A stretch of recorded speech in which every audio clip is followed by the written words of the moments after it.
So drug master file के second part में submissions of the drug master file. Last video में हमने देखा about the introduction, drug master file की क्या इंपॉर्टेंस है, क्या होती है फार्मास्यूटिकल जगत में, उसका क्या रोल है। और इस वीडियो के माध्यम से देखेंगे कि कोई भी pharmaceutical company US FDA and regulatory authorities को ड्रग मास्टर फाइल की कैसे सबमिशन करती है और उसके क्या स्टेप्स हैं। ये है बेसिक कुछ कंपोनेंट्स ड्रग मास्टर फाइल के। जैसे एक मैं एग्जांपल आपको अगर दूं, तो अगर आपको किसी को कोरियर बाय लेटर या कोई आर्टिकल या कोई ऑब्जेक्ट किसी को दूसरे शहर में कोरियर से भेजना है, just for an example I am telling this, तो उसमें आपको कुछ एक्सेसरीज लगती हैं। सबसे पहले जो भी चीज़ आपको भेजनी है उसे पैक करना होगा, उसका पैकेज होगा, फिर उसके ऊपर उसकी पोस्टल इंफॉर्मेशन होगी, उसके बाद ट्रैकिंग आईडी की पूरी डिटेल्स होंगी, इंश्योरेंस अगर है तो उसके कुछ डॉक्यूमेंट्स होंगे, तब जाकर के वो आर्टिकल आपके शहर से दूसरे शहर के पास जो भी कंसेक्यूटिव पर्सन है वहां तक पहुंच जाता है। तो ठीक उसी तरीके से ड्रग मास्टर फाइल तो खैर एक बहुत ही क्रिटिकल डॉक्यूमेंट है, इसलिए उसमें बहुत सारी सपोर्टिंग चीजें लगती हैं। जैसे कि इसमें सबसे पहले एक ट्रांसमिटल लेटर, उसके बाद एडमिनिस्ट्रेटिव इंफॉर्मेशन। ट्रांसमिटल लेटर का मतलब ये है कि ये सारी इंफॉर्मेशन जो भी एक प्रोडक्ट है यानी ड्रग है, अगर मान लीजिए किसी कंपनी के आर&डी ने उसके मॉलिक्यूल को डिस्कवर किया, उसको खोजा है, तो वो मॉलिक्यूल के लिए होगा। और अगर किसी कंपनी को प्रोडक्ट रजिस्ट्रेशन कराना है तो प्रोडक्ट होगा। जैसे फॉर एग्जांपल पैरासीटामोल उसका मॉलिक्यूल है और क्रोसिन जो है वो प्रोडक्ट है। तो इन दोनों को ही अगर रजिस्टर कराना है तो ट्रांसमिटल लेटर के अंदर एक एप्लीकेशन होता है कि वो कंपनी अब जो रेगुलेटरी अथॉरिटी बॉडी है उनको ये प्रस्तुतिकरण कर रही है। एडमिनिस्ट्रेटिव इंफॉर्मेशन का मतलब ये है कि सारी गाइडलाइन, दिशा निर्देश स्टेट अथॉरिटी, यूएस एफडीए, इन सभी की देख रेख में और इनके अप्रूवल के बाद ही इस प्रोडक्ट को बनाया गया है, उस मॉलिक्यूल को बनाया गया है, और उनके सारे अप्रूवल नंबर होंगे। अब इसको आप एक मैं उदाहरण आपको दे देता हूं। जैसे आप अगर कोई स्कूल खोलते हैं तो स्कूल में आपको मान्यता लेनी पड़ती है स्टेट बोर्ड की या फिर सेंट्रल बोर्ड की। अगर आप स्टेट बोर्ड की मान्यता लेते हैं तो इंस्पेक्शन के बाद आपको स्टेट बोर्ड से एक नंबर मिलता है जो कि इस बात को प्रमाणित करता है कि आपका स्कूल उस पर्टिकुलर बॉडी से प्रमाणित है। तो इसके लिए इसी तरीके से वो सारी अथॉरिटीज के नंबर, लाइसेंस, अप्रूवल उसमें एडमिनिस्ट्रेटिव इंफॉर्मेशन में होते हैं। नंबर 2 ये कि किसी भी कंट्री, कोई भी देश हो, कोई भी भाषा का देश हो, वहाँ की जो मातृभाषा है वो कोई भी हो, लेकिन डीएमएफ उसे इंग्लिश में ही करनी होगी। अगर उस पर्टिकुलर जगह पर वहाँ पर बोली जाने वाली भाषा दूसरी है, उसे लिखा गया है, तो भी उसका इंग्लिश ट्रांसलेशन करने के बाद ही इसे सबमिट किया जाता है।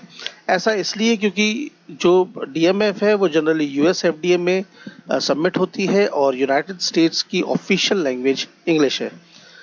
हर पेज के जो डीएमएफ का पन्ना होगा उसके ऊपर एक डेट लगी होगी कि किस तारीख को किया गया, और साथ ही साथ नंबर भी होगा, सारे नंबर्स होंगे, चाहे डीएमएफ की कितनी भी कॉपीज हो। एक टेबल ऑफ कंटेंट्स बहुत इंपॉर्टेंट है ताकि उसको देख करके आसानी से पता चल जाए कि उस पर्टिकुलर डीएमएफ में किस पेज नंबर पर कौन सी जानकारी प्रदत्त की गई है। ये है। बाकी जो मैंने मैंने चर्चा करी उसमें ट्रांसमिटल लेटर और एडमिनिस्ट्रेटिव जो डॉक्यूमेंट्स हैं उनकी एक डिटेल्ड इन्फॉर्मेशन। ट्रांसमिटल लेटर में ओरिजिनल सबमिशंस और अमेंडमेंट्स की जानकारी होती है, जिसमें सबमिशन ऑफ द आइडेंटिफिकेशन, मतलब ये कि किस प्रकार की डीएमएफ है। पिछले वीडियो में हमने देखा था कि डीएमएफ के अंदर बहुत सारे कोड्स होते हैं जो फार्मास्यूटिकल प्रोडक्ट की श्रेणी को प्रस्तुत करते हैं, मतलब वो कॉस्मेटिक तरह के हैं या वैक्सीन है या एनिमल प्रोडक्ट है या किस तरह का भी है, उसके हिसाब से उसमें कोड की जानकारी। फिर इसके बाद कौन उसे अप्लाई कर रहा है उसकी पूरी इंफॉर्मेशन, उसका एड्रेस, उसकी स्पॉन्सरशिप, अगर किसी ने उसे स्पॉन्सर किया है। कई बार ऐसा होता है कि थर्ड पार्टी मैन्युफैक्चरिंग आपने सुनी होगी कि कंपनीज छोटी कंपनियों से दवा का निर्माण करा लेती हैं और अपना लेबल लगा करके बेचती हैं। तो इस समय पर भी पूरी इंफॉर्मेशन कहाँ मैन्युफैक्चर हुई, किससे हुई, ये सारी डिटेल दी जाती है। फिर इसके बाद सिग्नेचर ऑफ द होल्डर, मतलब ऑथराइज्ड पर्सन कौन है, एंड इसके बाद type written name and title of the signer, मतलब जो भी कंपनी का जो रिस्पॉन्डिंग अथॉरिटी होगी, मतलब ये कि जो सीईओ है, चेयरमैन है, जो भी उस पर्टिकुलर कंपनी का रिस्पॉन्सिबल होल्ड करेगा, उसके सिग्नेचर। अमेंडमेंट्स का ये मतलब होता है एक्चुअल में कि बदलाव, बदलाव इन द सेंस कि कई बार प्रोडक्ट मार्केट में होता है, ड्रग की मार्केट में होती है, तो कई बार कुछ सालों बाद उसका अपडेटेड वर्जन भी आता है अलॉन्ग विद द सॉल्ट। अगर एपीआई की बात करें या प्रोडक्ट की बात करें तो उसमें बहुत सारे चेंजेस होते हैं। जैसे मैं आपको एक एग्जांपल बताता हूँ कि क्रोसीन एक बड़ा ही पुराना प्रोडक्ट है, लेकिन बहुत सालों बाद अभी एक नया एडवांस प्रोडक्ट आया है क्रोसीन के नाम से ही, क्रोसीन पेन रिलीफ, मतलब वो हेडेक के लिए प्रॉपरली। तो क्रोसीन जो उसने कंपनी ने बनाई, उसने क्रोसीन की DMF drug master file submit करी थी, लेकिन पेन रिलीफ के लिए भी उसे एक अलग से ड्रग मास्टर फाइल सबमिट करनी पड़ेगी। तो पुराने ड्रग मास्टर फाइल से इसके जो पेन रिलीफ है उसके लिए कोई नई ड्रग मास्टर फाइल नहीं बनाना है। जो पुरानी क्रोसिन के लिए ड्रग मास्टर फाइल थी उसमें एडिशन दे देने हैं कि अब हम नया प्रोडक्ट लॉन्च करने जा रहे हैं। तो इसके साथ ही साथ ये information, administrative information obviously original submissions हैं, डीएमएफ कि उसके ओनर कौन है, कॉर्पोरेट हेडक्वार्टर्स कहाँ पर हैं, मैन्युफैक्चरिंग फैसिलिटी मतलब पर्टिकुलर कंपनी के कितने प्रोडक्शन प्लांट्स हैं, कहाँ पर ये दवा या फिर जो प्रोडक्ट है उसका निर्माण होगा, कहाँ कहाँ उसका निर्माण होगा, किस लेवल की उनके पास सुविधाएं हैं, कौन सी मशीन्स हैं, कितना मैन पावर है, सारी चीज़ें कि क्या क्या अप्रूवल्स हैं, ये सारी इन्फॉर्मेशन ओरिजिनल सबमिशन में देनी होगी। कॉन्टैक्ट देना होगा ताकि एफडीए जब चाहे करस्पॉन्ड कर सके, एजेंट्स बीच में अगर कोई हो तो वो भी देना पड़ेगा। उसके बाद specific responsibility of each person listed in the of the category, उसके लिए पर्टिकुलर हर एक एक्टिविटी के लिए एक पर्सन को असाइन किया जाएगा जो कि रिस्पॉन्सिबली दिखेगा डिपार्टमेंट वाइज। मतलब ये कि जैसे कंपनी के रेगुलेटरी अफेयर्स डिपार्टमेंट में जनरली ये सारा चीज़ डील होती है और वहाँ से ही इन सब का इन्फॉर्मेशन होता है, तो कंपनी अपना काम को बांटते हुए एक एक पर्सन को उसका जो है जिम्मेदारी सौंपती है और वो काम फिर होता है। अब आते हैं स्टेप्स के ऊपर कि जो जनरली जिससे शुरुआत होती है ड्रग मास्टर फाइल की सबमिशन की। अब एनवायरमेंटल असेसमेंट रिपोर्ट मतलब ये कि जो भी प्रोडक्ट बनेगा वो वातावरण के लिए दूषित नहीं, खराब नहीं है, इसकी एक असेसमेंट रिपोर्ट भी साथ में लगेगी। वो कितना स्थिर है, उससे किसी प्रकार का जनहानि या फिर वातावरण को नुकसान नहीं है, इसकी भी एक proof analysis report. Format assembly and delivery, उसका मतलब जो फॉर्मेट यूएस एफडीए या फिर एफडीए जो देता है उस फॉर्मेट में ही ड्रग मास्टर फाइल की इन्फॉर्मेशन भरनी है।